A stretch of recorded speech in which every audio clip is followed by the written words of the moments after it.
آج یہ بات میرے عزیزوں کسی کے بھی ذہن میں کسی کے بھی مائنڈ میں آ سکتی ہے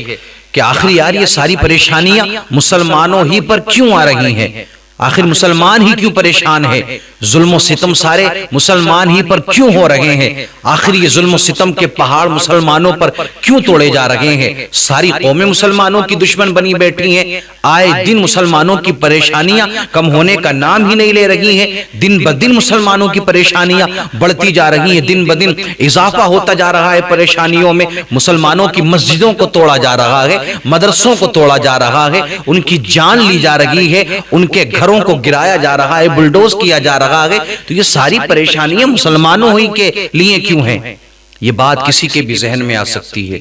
کوئی بھی سوچ سکتا ہے اس بات کو،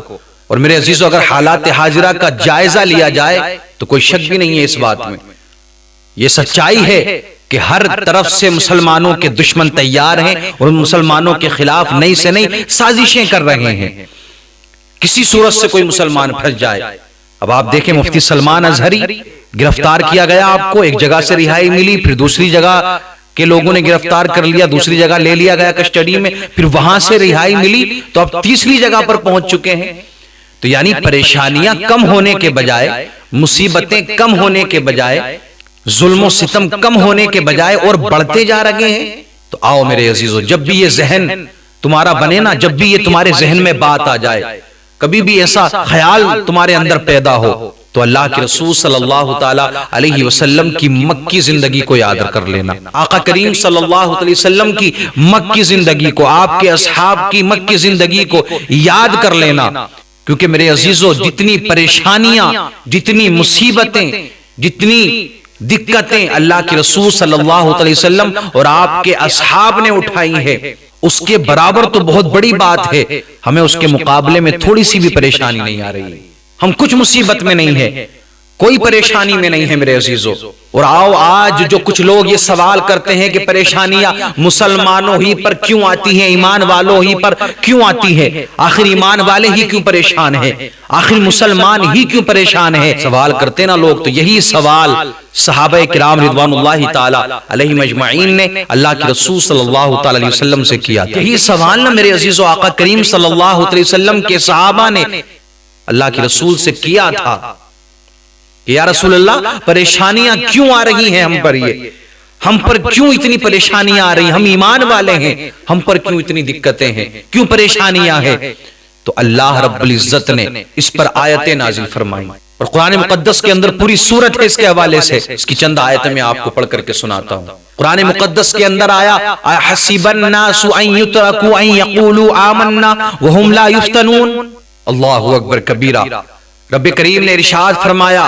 کیا لوگوں نے یہ سوچ رکھا ہے کہ انہیں صرف اتنی بات پر چھوڑ دیا جائے گا کہ وہ ایمان والے ہیں اور انہیں آزمایا نہیں جائے گا؟ تا یہ چلا میرے عزیزو، ایمان والے ہیں تو یہ صرف یہ نہیں کہ صرف ایمان والے ہیں بات ختم ہو گئی، نانا میرے عزیز ایمان والے ہو، اور میرے عزیزو جس کا جتنا مضبوط ایمان ہوگا، جو جتنا بڑا ایمان والا ہوگا، اسے اتنی ہی پریشانیوں کا سامنا کرنا پڑے گا،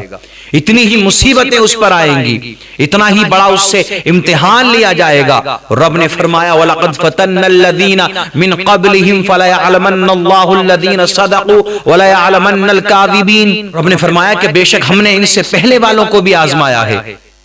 اور اللہ دیکھے گا کہ کون سچے ہیں اور کون جھوٹے ہیں، اللہ جھوٹوں کو بھی دیکھے گا۔ اللہ کے رسول صلی اللہ علیہ وسلم اور آپ کے اصحاب اور آپ کے پہلے والے جو انبیاء کرام تشریف لائے، جو آپ سے پہلے تشریف لائے، انہیں بھی آزمایا گیا۔ انبیاء کرام علیہم الصلاۃ والتسلیم کی اقوام نے، آپ کی قوموں نے کیسے کیسے ظلم و ستم کیے، کیسے کیسے اللہ کے نبیوں پر ظلم و ستم کے پہاڑ ڈھائے، انہیں ستایا، پریشان کیا، دین کی دعوت دینے جاتے تو ان سے نئی خواہشات کا اظہار کرتے، اور میرے آقا نے فرمایا کہ سب سے زیادہ پریشانیاں انبیاء کرام علیہم الصلاۃ والتسلیم پر آتی ہیں، یعنی انبیاء کے سب سے زیادہ امتحانات لیے جاتے ہیں، اور ان سب نبیوں میں سب سے زیادہ پریشانی، دقت اگر کسی نے اٹھائی ہے تو آقا خود فرماتے ہیں لم یوزا نبی کما اوزیتو، کہ جتنی تکلیفیں میں نے اٹھائی ہیں اتنی تکلیفیں کسی اور نبی نے نہیں اٹھائی ہیں۔ پریشانیاں، مصیبتیں، صعوبتوں کا سامنا یہ سب انبیاء کرام علیہم الصلاۃ والتسلیم نے کیا ہے، لیکن آؤ ذرا آقا کریم صلی اللہ تعالی علیہ وسلم کی زندگی کو دیکھو میرے عزیزو، آج جو پریشانیاں آ رہی ہیں یہ کچھ نہیں ہے، آج جو دقتیں ہیں، یا ہمیں جو لگتا ہے کہ بڑی بڑی دقتیں، بڑی بڑی پریشانیاں ہیں، ان کا ہمیں سامنا کرنا ہے، مصیبتوں پر صبر کرنا، یہ ایک کامل مومن کی، کامل ایمان والے کی نشانی ہے۔ تو جب بھی کوئی ایسا معاملہ ہو میرے عزیزو، جب بھی پریشانی آئے تو صحابہ کرام کی زندگی کو پڑھیں، حضرت بلال کی زندگی کو پڑھیں، حضرت عمار بن یاسر کی زندگی کو پڑھیں، تمام ہی اصحاب کی زندگی کو پڑھیں کہ کن کن دقتوں کا، پریشانیوں کا انہوں نے سامنا کیا۔ امام حسنین کریمین کی زندگی کو پڑھیں تو آپ کو پتا چلے گا کہ آپ کی پریشانی کوئی پریشانی نہیں ہے، اور یہ تھوڑی دیر کی پریشانی ہے، یہ ختم ہو جائے گی، اللہ آسانیاں عطا فرمائے گا۔